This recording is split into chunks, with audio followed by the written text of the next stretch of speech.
Los Angeles. I'm Brad Lamack, and welcome to Inside the Business of Acting. I wrote this book.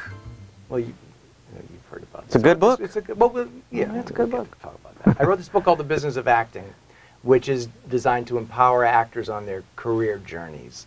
And on this particular series, we are talking to people who are working actors in industry, pros above, their career journeys, turning points along the way, and lessons that have been learned, all in our mission to empower you with these conversations. So wherever you are watching us, welcome and thank you for being here. And to Michael Donovan, who is a pal. A pal. And absolutely. I thank you for doing this. Okay. This is fun. good. It's important. Yes, it is. Well, we've had these conversations. We have. You've come to my class, and I've come to yours. Absolutely. And so we always find that there's always so much more we want to teach actors beyond just memorizing their lines and finding their marks and being able to say the lines when somebody says action.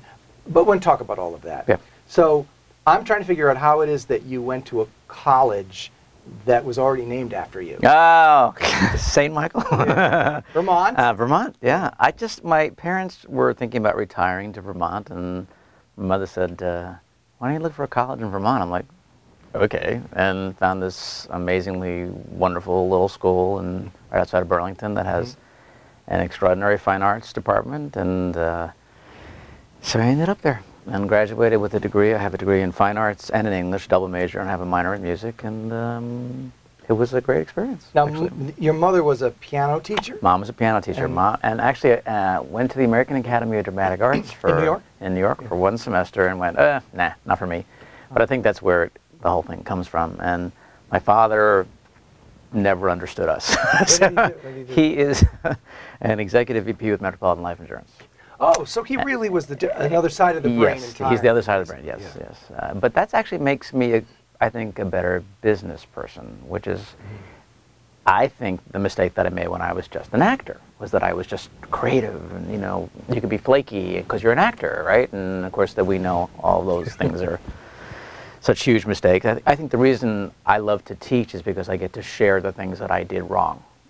Do you know what I mean? Oh, so that's interesting. Yeah. So there's a realization now of those mistakes.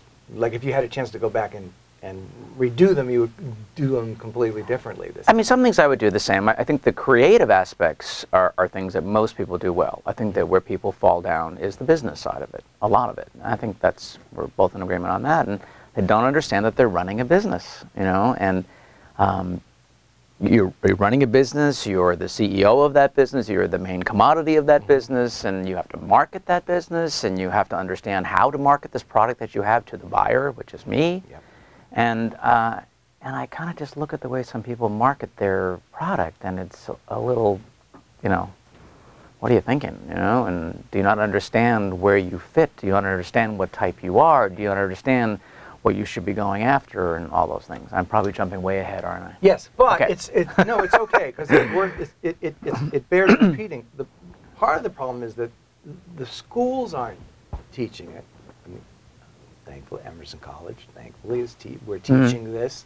But I'm not aware that there's a movement to teach this stuff at the colleges who are teaching acting, performing arts, that sort of course study, that there seems to be such a focus on performance, and even beyond that there's such a focus on performance for theater that to me, I'm seeing that there's a big missing element in just even teaching kids how to perform on camera to be able to have those careers.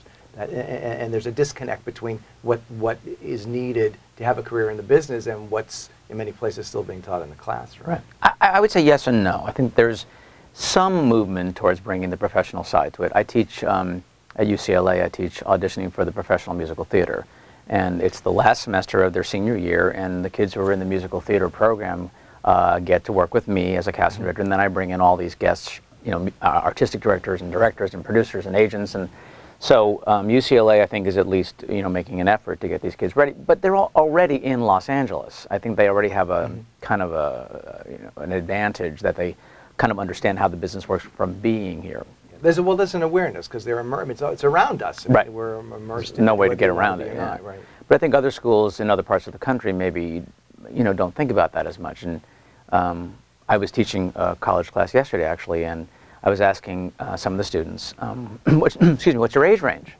And one girl says, well, 7 to 70. And I went, you know, maybe in college, you know, I said, but you need to understand this is the real world, and your age range is maybe 3 to 5 years, maybe 5, you know. Yeah. So you need to kind of understand that you now need to approach this from a professional standpoint. What do I really play? And you need to know that when you sit down with an agent or a manager or a casting director. And kind of. Well, part of it too is that in colleges, just because the scope of work that's being done in the college platform is, as a college student, I could play Tevye, right? But out in the real world, they're going to hire somebody who's that age range, as you say, to be able to do that, because they have to be believable in the part. I mean, it's the same thing's happening in high school theater all over the country, and to me, it sort of fuels the frustration. I'm jumping ahead too, but in the transition from the student of the performing arts to the professional performing artist. I mean, there's a whole other level of transition frustration too, and that sort of actors who've been doing this a while and go, how come I feel kind of stuck? But we'll get to that. Okay. So you started out initially, you were going to be an actor. You were going to be a working actor. Absolutely. And actually got out of school and went to New York and did that work. I worked. So was that satisfying for you? Were you making the kind of money you thought you would make? Were you getting the kind of sort of work opportunities that you thought would be coming to you? Yes and no.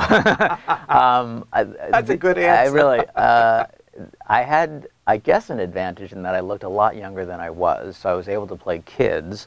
The disadvantage of that is that 10 years later, I was still playing kids, and I was really feeling this is getting frustrating for me, because I was still competing with that huge group that just comes out of college. You know, as you get older, that group begins to drop away, and you know. Anyway, but no, I worked a lot actually. I did a few tours. I did kids theater. I did dinner theater. I did some regional. I did some commercials, and then decided to move to Los Angeles to pursue a career in film and television, and got a ton of theater work.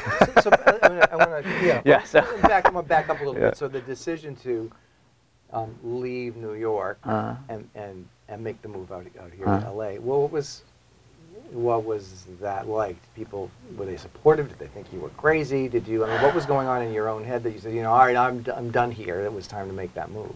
I think that well, I'm from right outside New York City, so California was a big change for me, and there was something appealing about that.